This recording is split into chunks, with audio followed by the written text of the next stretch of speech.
Se sirvió de los más débiles de la sociedad. Como todos los asesinos en serie, veía a sus víctimas como gente desechable, gente de la que debía deshacerse como si de basura se tratara. Chikatilo no era ningún solitario, era un hombre de familia, un miembro del Partido Comunista, un abuelo. Tenía un lado oscuro tras su apariencia normal. Para él era un juego. De la misma manera que otros iban a jugar a las cartas, él jugaba a asesinar.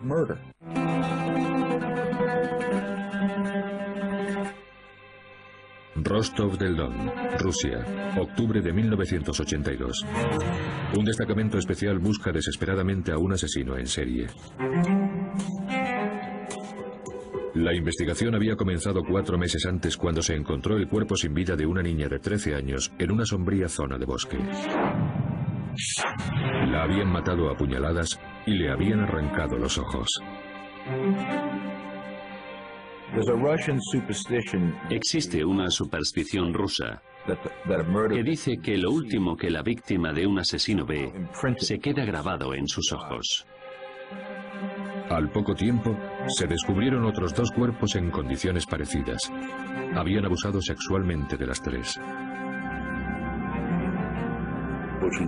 Todos los cuerpos se encontraron en el bosque cerca de las vías del tren, de las zonas de Okabrisky y Sakti.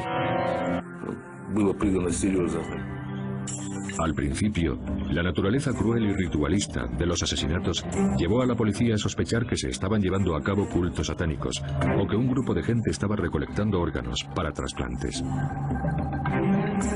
La policía también se preguntaba si los responsables serían un grupo de retrasados mentales de la zona, por lo que llamaron a la investigación el caso de los tontos.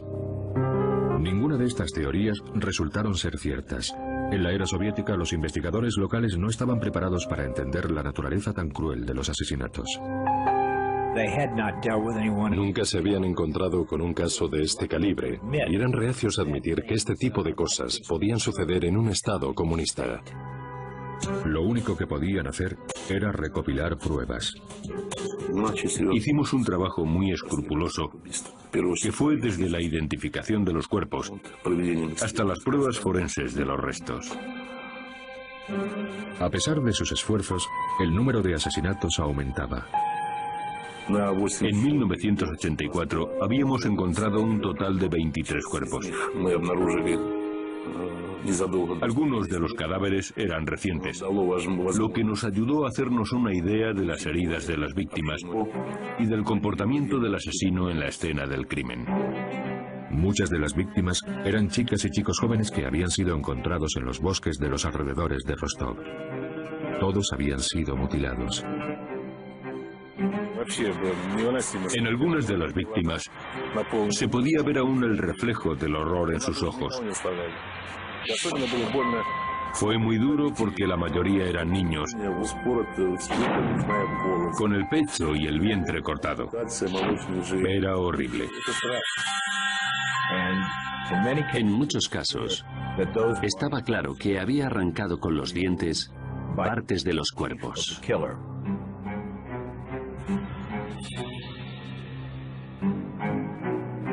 Muchos de estos cadáveres se encontraron cerca de estaciones de trenes y autobuses, lo que indicaba que el asesino era una persona que utilizaba los medios de transporte soviéticos muy a menudo. A pesar de que un asesino en serie andaba suelto, la policía y el Partido Comunista Soviéticos controlaron los medios de comunicación y se negaron a difundir información al respecto. Como no había información, se empezaron a extender rumores por la zona. Se hablaba de limusinas negras del gobierno que se llevaban a algunos niños al campo. Pero, a falta de información verdadera, estos niños desaparecían y nadie sabía dónde estaban. Sin sospechosos firmes, la policía de Rostov inició una búsqueda de gran alcance, arrestando a todo tipo de personas susceptibles. Se llevó a cabo una amplia búsqueda para la que desplegaron a docenas de detectives con el fin de encontrar a los sospechosos. Sin embargo, durante 8 años el asesino permaneció suelto. Al principio, sus víctimas tendían a ser mujeres de dudosa reputación, pero con el tiempo empezó a asesinar a chicos, niños inocentes y cualquiera al que pudiera atraer y matar. Elegía a niños por su estatura, para que fueran más fáciles de manipular. Y también elegía a prostitutas porque eran las que estaban más dispuestas a irse con un extraño. La policía centró su atención en estaciones de transporte.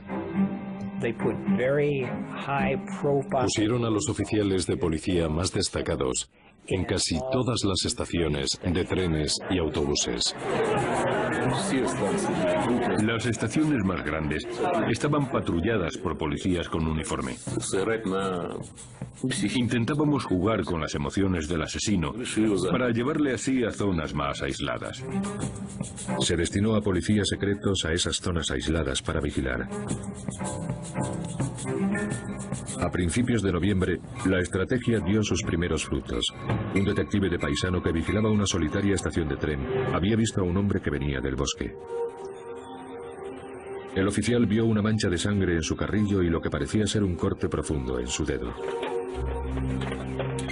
Según el policía que le observaba, el sospechoso se limpió los zapatos y el abrigo. El policía de paisano le pidió la documentación. Se identificó como Andrei Chikatilo, un abuelo de 54 años y un miembro leal al Partido Comunista. El policía no tenía suficientes motivos para arrestar a Chikatilo. No obstante, dejó constancia por escrito del incidente. 24 horas más tarde, un transeúnte descubrió el cuerpo de una chica en esa misma zona. Ocurrió al día siguiente en que el policía paró a Chikatilo en el andén. El cuerpo tenía las mismas heridas que los otros. Inmediatamente el jefe de policía pidió los archivos de todos los sospechosos en las últimas 24 horas.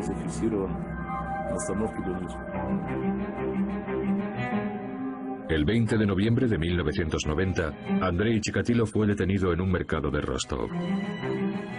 Los investigadores grabaron el arresto en vídeo. Había salido del bar con una cerveza e intentó establecer contacto con un chico. Sospechamos que podía intentar llevarse al chico con él, por lo que arrestamos a Chikatilo. Chikatilo era sospechoso de haber cometido más de 30 asesinatos. Sin embargo, la policía no tenía ningún testigo presencial ni pruebas concluyentes. Los detectives necesitaban desesperadamente pruebas de su culpabilidad. Necesitaban una confesión. Querían una confesión. Cuando lees Crimen y Castigo de Dostoyevsky, te das cuenta de la importancia de la confesión en la cultura rusa. Pronto, Andrei Chikatilo revelaría detalles escabrosos sobre sus 12 años como depredador sexual. Fue un relato que sobrecogió a toda una nación. En los anales del crimen, Andrei Chikatilo es, sin duda, uno de los asesinos más sádicos. Sin embargo, consiguió escapar de la policía durante más de 12 años.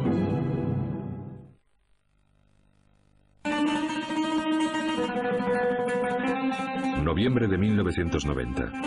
La policía de Rostov del Don, Rusia, interrogaba al sospechoso de asesinato Andrei Chikatilo. Durante 12 años, un sádico asesino había violado y matado a docenas de mujeres y niños.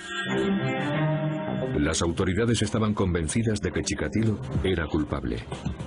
Pero este padre de 2 niños no lo admitía. Por ley, las autoridades tenían 10 días para inculpar a Chikatilo de los asesinatos. De otra manera, tendrían que ponerlo en libertad. En el 9º día, pedimos al psiquiatra Bukanovsky que hablara con Chikatilo en privado. Pasó el día entero con él, desde muy temprano hasta muy tarde. Las técnicas que empleó el psiquiatra Alexandr Bukanovsky fueron muy diferentes a los interrogatorios policiales.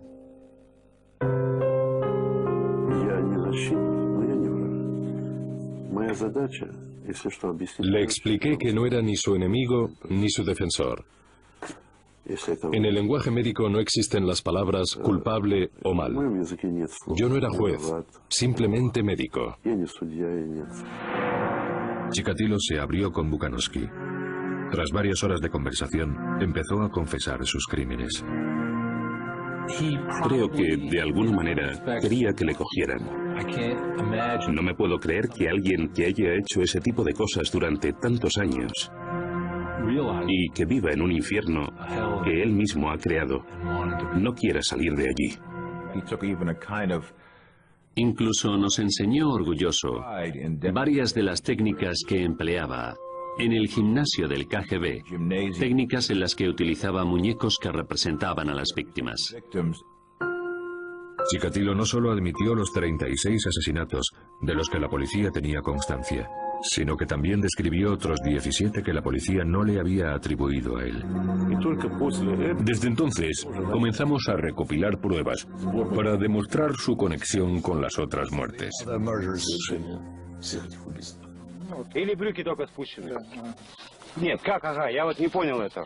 Por decirlo de alguna manera, Chikatilo estaba más que dispuesto a enseñarnos cómo desarmaba a sus víctimas, cómo las engañaba, cómo las ataba, cómo les causaba las heridas con el cuchillo e incluso cómo tenía relaciones sexuales con sus víctimas, muertas o casi muertas.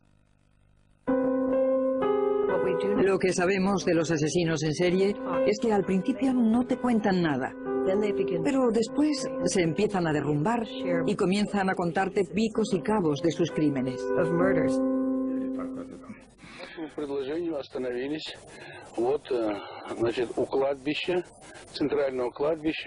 La tarde del 7 de diciembre de 1990, la policía llevó a Chikatilo a la localidad de Shakti.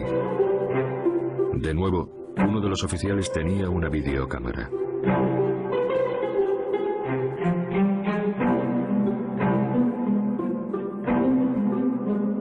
Caminando entre las lápidas de un pequeño cementerio, Chikatilo les llevó hasta una tumba poco profunda y sin nombre.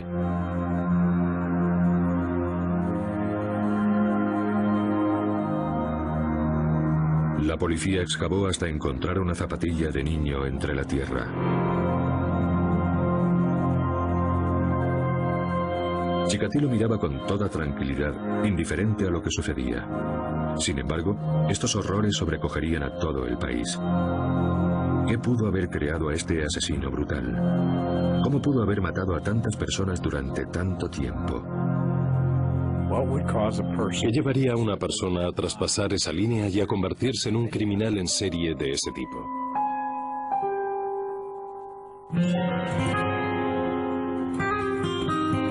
Andrei Romanovich Chikatilo había llevado una vida de violencia y degradación humana.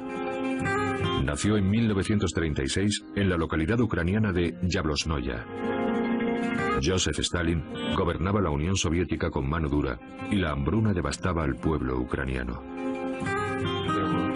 Había mucha escasez de comida en Ucrania, en parte por los estragos de la guerra y también por las políticas agrarias de Stalin. Bajo el estandarte del colectivismo, Stalin obligó a los pequeños agricultores a dar sus cosechas enteras al Estado para ser distribuidas a nivel nacional, a pesar de que en Ucrania la gente se moría de hambre. Hubo brotes de canibalismo en Rusia por el simple hecho de que se morían de hambre. Las noticias sobre el canibalismo se hicieron tan frecuentes que pasaron a formar parte de la cultura popular. Una historia típica de canibalismo familiar era: han arrestado a mi tía porque invitó a un amigo a cenar y encontró yemas de dedos en la sopa. De niño, la madre de Andrei le contaba un macabro cuento sobre algo horrible que ocurrió justo antes de que él naciera. Su madre le contaba a menudo que a su hermano mayor se lo habían comido en los tiempos de hambruna. Siempre le decía: no salgas a jugar de noche porque te comerán como a tu hermano Stepan. La práctica de canibalismo con su hermano fue imposible de confirmar, pero los psiquiatras especulan con que Chikatilo podría haber sufrido un trauma por otro crimen. una agresión a su madre. Su hermana nació en 1943, cuando los alemanes ocupaban parte de Ucrania. Y supuestamente, su padre servía al Ejército Rojo en aquella época, por lo que es muy poco probable que volviera al hogar familiar y dejara embarazada a su madre. Por tanto, puede que viera a algún soldado alemán violar a su madre.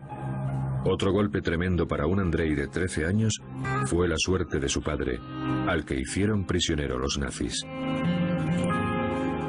Cuando finalmente el padre de Chikatilo regresó a su casa en 1949, padecía tuberculosis. Y en lugar de ser recompensado por su servicio en la guerra, fue tachado de traidor al gobierno soviético. En tiempos de guerra, para ser alguien respetable había que ganar o morir. No había otra forma. La paranoia de Stalin era tal que los soldados que eran capturados por los alemanes eran considerados sospechosos. A pesar de que el Partido Comunista había convertido al padre de Andrei en un marginado, la devoción de Andrei al Estado era tal que se afilió en las Juventudes Comunistas cuando era muy joven. Chikatilo era muy sincero en cuanto a sus creencias. Era un comunista declarado. Pero con la llegada de la pubertad, el joven Andrei se dio cuenta de que no era como los otros chicos. No se llegaba a integrar y se sentía humillado y avergonzado por su poca destreza sexual. Su círculo social estaba formado por chicos más jóvenes que él, con los que se sentía más cómodo porque le entendían mejor. Y también estaba a gusto con gente mayor porque le consideraban un buen chico. De adolescente le gustaban las chicas, pero se sentía humillado cuando era incapaz de realizar el acto sexual. En la cúspide de su atractivo físico, inició una relación con una chica del pueblo. Pero su impotencia destrozó dicha relación y se convirtió en objeto de habladurías. Fue otro insulto más a la frágil imagen que tenía de sí mismo, y también un descubrimiento que le atormentaría el resto de su vida.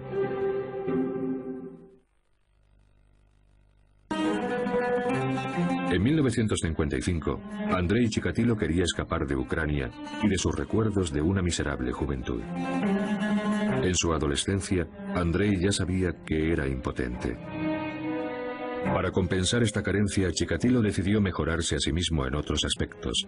Puso los ojos en la prestigiosa Universidad de Moscú, confiando en licenciarse en Derecho, pero suspendió el examen de acceso. Decepcionado, ingresó en una escuela de formación profesional. Quería verse a sí mismo como una persona que había estudiado mucho y que tenía una carrera universitaria y no solo algunos logros insignificantes. Eso fue otro intento para ser aceptado. Otro intento de encubrir al verdadero Chikatilo. En 1963, cuando tenía 28 años, se casó animado por su hermana. Vivía con su hermana y con una amiga soltera de esta. Chikatilo y la amiga empezaron a compartir habitación y como no tenían nada mejor que el uno al otro, se casaron. Su nueva mujer, Feodosia, era una chica de 24 años, hija de minero.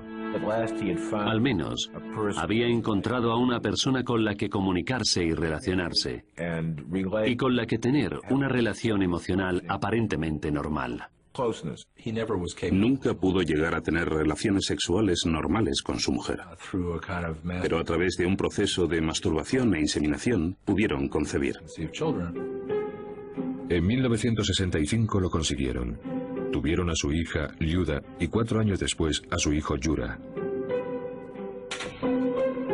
Chikatilo encontró trabajo como técnico de comunicaciones, pero continuó con sus estudios hasta licenciarse en marxismo-leninismo, ingeniería y literatura rusa. La familia vivía en un anodino bloque de pisos. Para lo que era Rusia entonces, llevaba una vida agradable. Aparentemente Andrei era un buen marido y un buen padre. Feodosia no tenía de qué quejarse. Ella debía pensar, es miembro del Partido Comunista, trae dinero a casa, no es un borracho y no me maltrata. Y estas dos últimas cosas le diferenciaban de la media soviética favorablemente. Lo que todo el mundo veía era su matrimonio, sus hijos, su afiliación al Partido Comunista. Pero esa no era su verdadera personalidad. Chikatilo se había construido una modesta pero respetable fachada exterior. Sin embargo, en su interior estaba tremendamente frustrado. Por supuesto que su impotencia le encolerizaba en gran medida, y de ahí que necesitara sentirse superior, por eso tenía 3 carreras universitarias. Creo que impotente es el adjetivo que mejor describe la vida de este hombre. En 1970, Chikatilo aceptó un trabajo en un instituto.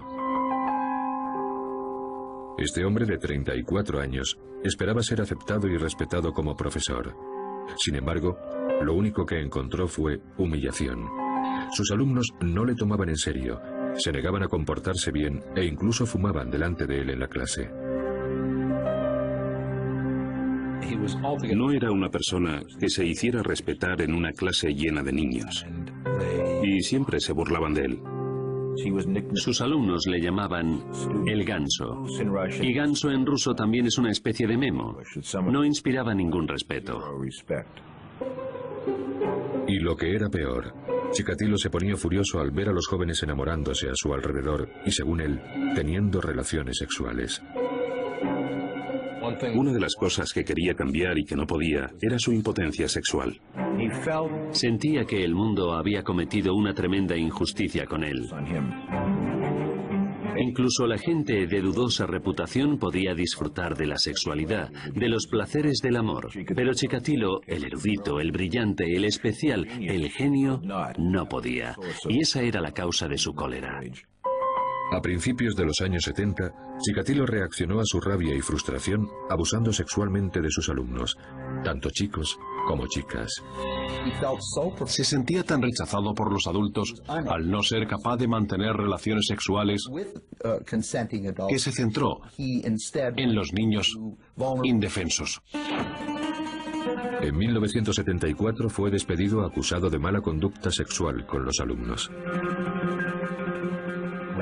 El director del colegio, en lugar de aceptar su responsabilidad por contratarle, decidió despedir a Chikatilo, algo muy típico en la sociedad soviética y, en definitiva, en cualquier sociedad. Como el incidente no se hizo público, Chikatilo pudo trasladarse a otro lugar. Se marchó con su familia a la localidad cercana de Shakti. Allí encontró un nuevo trabajo como profesor en el Centro de Formación Profesional 33. La mujer de Chikatilo sabía que había tenido algunos problemas, molestando a algunos de sus estudiantes, pero prefirió no darle importancia y perdonar a su marido. Pero a espaldas de su mujer e hijos, Andrei Chikatilo estaba construyéndose otra vida. Compró una casa secreta para él solo. Era una casucha en ruinas en los barrios pobres de Mesobol Lane, el lugar perfecto para sus crímenes.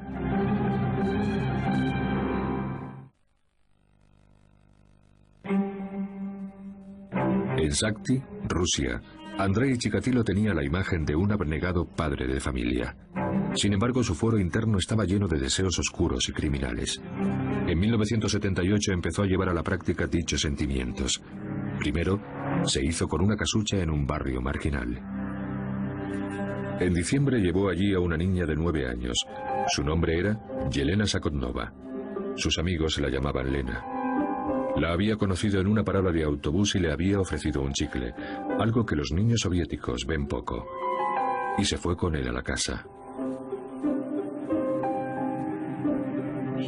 Se topó con esta niña y descubrió con ella que la violencia en el cuerpo de una menor era algo que le excitaba en gran medida. Cuando comenzó a abusar de ella, se excitó más y quería más contacto sexual con ella. Como no podía mantener relaciones sexuales con ella, usó el cuchillo en su lugar. En ese momento descubrió que el asesinato era su pasión. Después de esto, se empezó a conocer una faceta nueva de sí mismo. Luego, llevó a Lena al cercano río Grusevska. Puso su cuerpo en el agua y tiró también su mochila. Encontraron el cadáver 2 días después. A pesar de que la policía que investigaba el caso encontró manchas de sangre cerca de la casa secreta de Andrei Chikatilo, no lo consideró principal sospechoso. El problema era que no tenía antecedentes penales, que era miembro del Partido Comunista y que tenía mujer e hijos. Por tanto, no encajaba en el perfil de los criminales. En lugar de centrarse en Chikatilo, la policía encontró a un sospechoso más apropiado, un hombre de la localidad que había estado en la cárcel por violación. Después sería condenado y ejecutado. Habiendo asesinado por placer, Andrei Chikatilo fue capaz de borrar el sentido de impotencia que le había atormentado toda su vida. Se dio cuenta de que lo que le excitaba realmente era la impotencia de sus víctimas y, en última instancia, el asesinato. Pero haber estado tan cerca de ser atrapado por la policía había asustado a Chikatilo. Durante los 2 años siguientes se centró en su trabajo, en su mujer e hijos, en la lectura y esperó. Dejó la enseñanza para convertirse en supervisor de suministros o Tolkach, un puesto creado por el complejo sistema económico soviético, ya que los contratos casi nunca se cumplían. El trabajo de un Tolkach consistía en visitar empresas e intentar que enviaran el cemento, el caucho, el acero o lo que fuera necesario. Para él era normal viajar durante varios días para ir a las empresas de suministros y no tenía ningún tipo de supervisión. No era un trabajo especialmente prestigioso para un hombre con la formación de Chikatilo. Iba en tren a las distintas fábricas, intentando mantener una imagen de ciudadano soviético consciente de sus deberes. Tenía un conflicto interno. No creo que se conformara pensando, soy el mal personificado. Más bien pensaría, mis pensamientos y mis deseos no son saludables, no son buenos. En el caso de una persona como Chikatilo, la brillantez y la fuerza le venían dadas por su disciplina para mantener las 2 mitades de su personalidad totalmente separadas.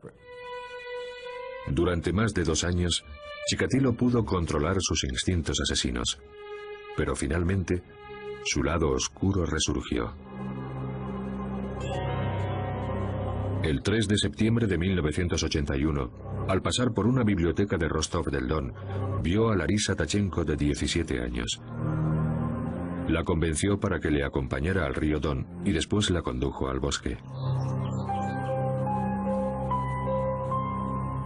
De nuevo, Chikatilo fue incapaz de mantener relaciones sexuales, pero recordó lo que le había satisfecho 2 años antes en su casa secreta de Mesoboy Lane.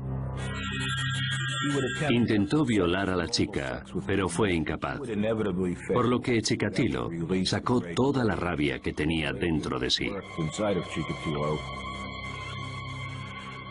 El sexo era el vehículo, pero la necesidad básica era sentir poder sobre sus víctimas.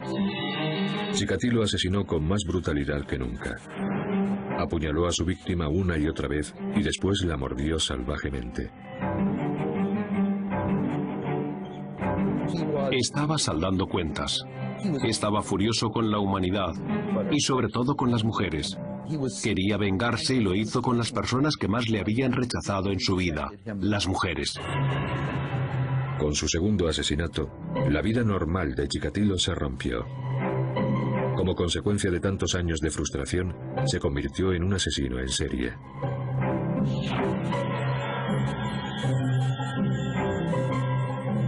Era un hombre impotente. ¿Qué significa la palabra impotente? Significa que no tiene poder. Por tanto, cuando estaba con niños o con mujeres, lo esencial para él era la dominación física y el control sobre sus víctimas. La satisfacción se mezcló con la rabia y la hostilidad, y llegó un momento en que no las pudo separar. Matar le excitaba cada vez más, e incluso llegaba a eyacular espontáneamente mientras mutilaba a sus víctimas. Después, cortaba partes del cuerpo de la víctima. Chikatilo admitió hacer incisiones, sacar úteros, aunque no confesó que también se los comía. Solo dijo, me gustaba mordisquearlos. ¿Eran tan rosas y blanditos? Esas fueron sus palabras.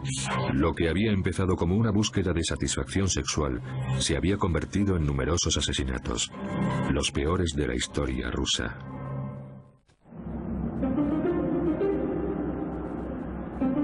...1984... Rostov del Don, Rusia. Andrei Chikatilo ya había asesinado a 23 personas. Tras estos brutales asesinatos, la policía empezó a hacer preguntas a cualquiera que les pareciera sospechoso.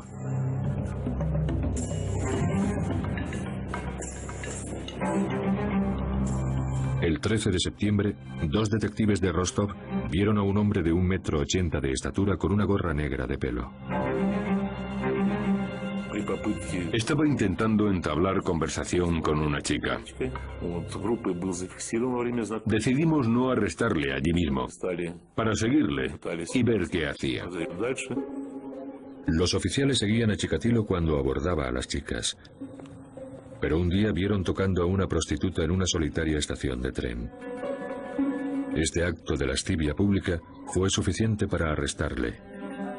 Se identificó como Andrei Chikatilo. Llevaba un pequeño maletín de cuero. Llevaba un maletín con vaselina, cuerdas y cuchillos. Eso para mí es todo un equipo para matar. Tras interrogar a Chikatilo, los investigadores descubrieron que era un abnegado padre de familia y también un miembro leal al Partido Comunista. Finalmente fue puesto en libertad. Estaban buscando a un asesino joven con antecedentes penales, alguien que encajara en el perfil de pervertido. Tenía pelo canoso, gafas gruesas, era alto y delgado, y tenía barriga. Físicamente era normal y corriente, un soviético más. Además, los laboratorios de la policía fueron poco eficientes con sus análisis de sangre, que era lo que podía haberle vinculado con los crímenes. La policía rusa se encontraba en la Edad Media por lo que respecta a la tecnología y al nivel organizativo. Y normalmente, las muestras de sangre y esperma se perdían.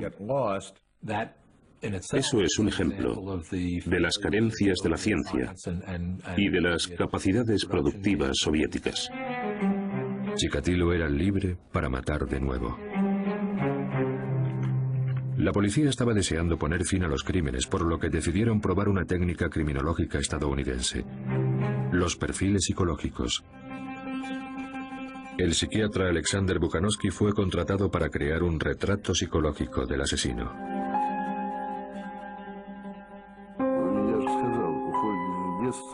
Preparar el perfil criminal me llevó meses de duro trabajo. Tuve acceso a documentación secreta que nunca se había publicado. Analizando estas pruebas, Bukanovsky hizo una intrigante descripción del criminal. Bukanovsky dijo que el homicida era insociable y que era un enfermo, o más bien un pervertido sexual. También dijo que quizá viviera solo o con una esposa, en cuyo caso no tendría relaciones sexuales con ella. Sin embargo, la policía tardó 6 años más en capturar a Chikatilo. Muchos de los factores que provocaron la desaparición de la Unión Soviética también influyeron en el caso Chikatilo, permitiéndole cometer asesinatos durante tanto tiempo. Finalmente, el 20 de noviembre de 1990, tras 12 años de asesinatos y 52 víctimas, Andrei Chikatilo fue arrestado. El perfil del Dr. Bukanowski había demostrado ser escalofriantemente preciso. En su confesión dijo que disfrutaba con los gritos, la sangre y el dolor de sus víctimas. Evidentemente, era un sádico sexual. Lo que el asesino en serie aprende con su primer crimen es a tener control. Porque hasta ese momento nunca se han sentido verdaderamente a cargo de una situación. Para la mayoría de la gente, el sexo es la mayor fuerza motivadora. Es el deseo de procrear, el deseo de ser un ser sexual. De ahí venía su frustración y su humillación contra las que luchó durante toda su vida. Primavera de 1992. Andrei Chikatilo, un abuelo de 56 años y un miembro leal al Partido Comunista, estaba acusado de una ristra de horribles y brutales asesinatos. La Unión Soviética se había desmoronado y se había convertido en la Confederación de Estados Independientes. El juicio a Chikatilo prometía ser el primer gran espectáculo de la era postsoviética. El pueblo ruso reaccionó con adusta fascinación. Cuando el caso de Chikatilo se hizo más o menos público, la gente de los alrededores fue consciente de que un asesino en serie andaba suelto, y en Rusia nada se extiende más rápido que un rumor.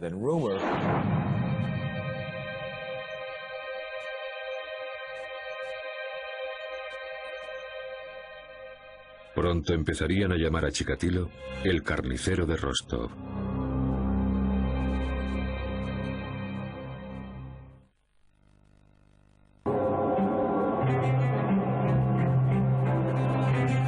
La mañana del 14 de abril de 1992, en la ciudad rusa de Rostov del Don, los lugareños abarrotaron las escaleras del Tribunal de Justicia, deseosos de ver al acusado Andrei Chikatilo. Durante meses, los periódicos se habían referido a él como el Destripador Rojo o el Carnicero de Rostov. Chikatilo llevaba una camisa de las Olimpiadas que le habían facilitado en el juzgado. Y le habían rapado la cabeza, algo que se hacía normalmente para evitar piojos. Cuando comenzó el juicio, parecía más un circo que un juicio por asesinato. Estaba en una jaula de hierro grande para protegerle de los padres de las víctimas. Nunca pudo sentarse en una mesa ni conversar con su abogado de la manera que un ciudadano occidental lo hubiera hecho. Fue una escena curiosa. En los asientos públicos se encontraban las familias de las víctimas que querían verle ejecutado. Y si hubieran podido hacerlo ellos mismos, lo habrían hecho. La reacción de los padres de las víctimas fue comprensiblemente muy dura. Cuando lo vieron en la jaula, la gente gritaba: «Dejádnoslo a nosotros». Pero ¿qué se podía esperar de unos padres que habían perdido a sus hijos por culpa de este hombre? Al otro lado de la sala se encontraba el juez Leonid Kusanov, flanqueado por ciudadanos ordinarios, o el equivalente ruso al jurado occidental. El juez leyó la lista de los cargos.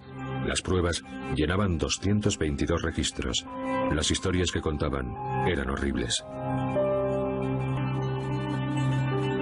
Las edades de las víctimas iban de 8 a 45 años y eran tanto mujeres como hombres. Si el último propósito del acto sexual es crear vida, la idea de Chikatilo era alcanzar el orgasmo con la muerte de su víctima.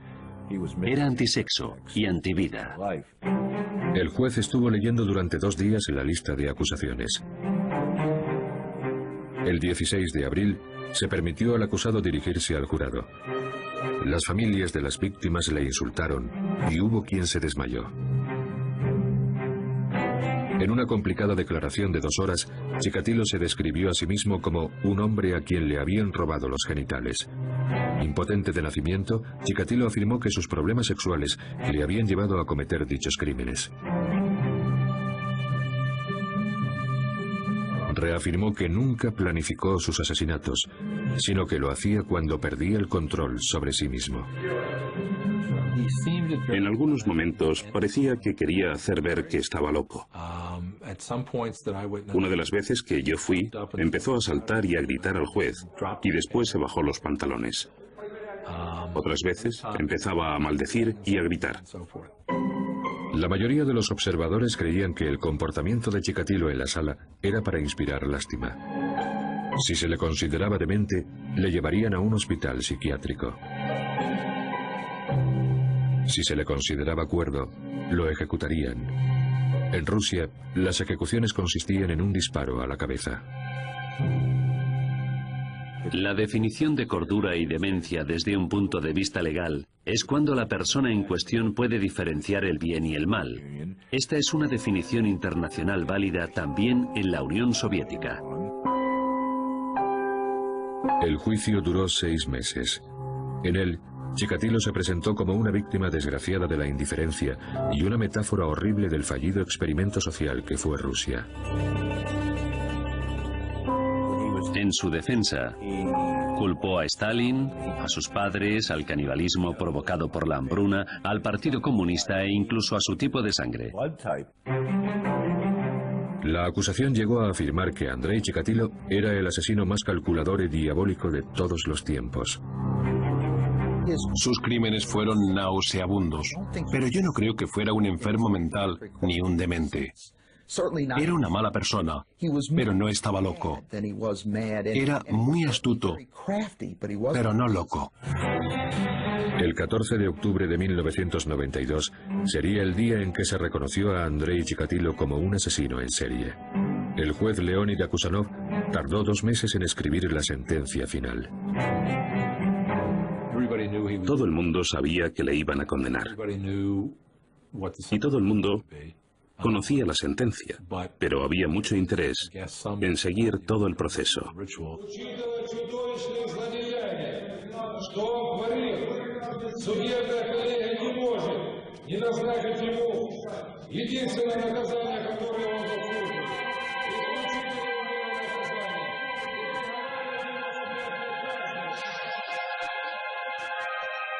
Después de 12 años de asesinatos, se hizo justicia. El 15 de febrero de 1994, Andrei Chikatilo fue acompañado por los pasillos de la cárcel de Rostov a una celda privada donde lo ejecutaron con un disparo en la cabeza.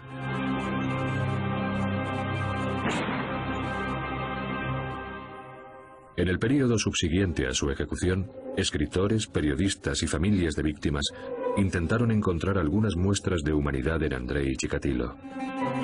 Sin embargo, este hombre que cometió asesinatos tan crueles sigue siendo un misterio.